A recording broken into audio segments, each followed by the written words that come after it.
під час окупації, того лютого, про який ми зараз згадуємо, 2014 року, є кадри, які знімали наші кримські журналісти з Центру журналістських розслідувань, як ввечері, якраз напередодні 27-го, російські військові комендатури на Нахімова в Севастополі, там стояли черги. Оці військові російські пенсіонери, дачники, прийшли рекрутуватися.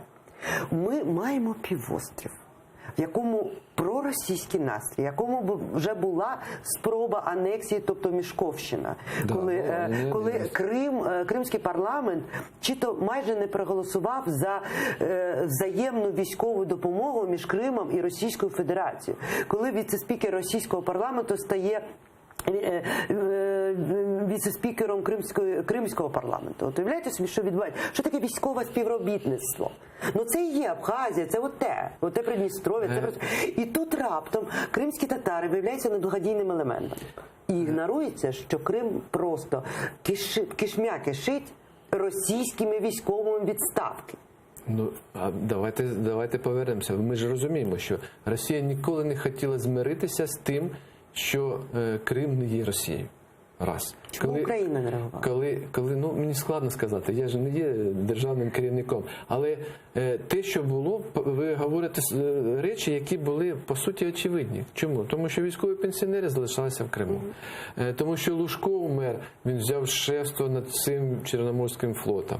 Росія будувала квартири і так далі. Інші питання, які були на той час незрозумілими, але зараз це вже очевидно. А давайте подивимося, що зараз робиться. Іде поступово кожен рік,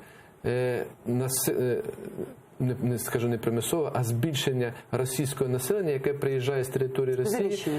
Заміщення на територію Криму. Якщо взяти порахувати, то десь до кінця цього року це десь 400 тисяч буде з початку окупації. 400 тисяч росіян, які приїхали на територію Криму.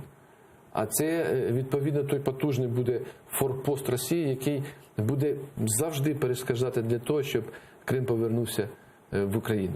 Тоді ще не варто... А це тільки один із елементів.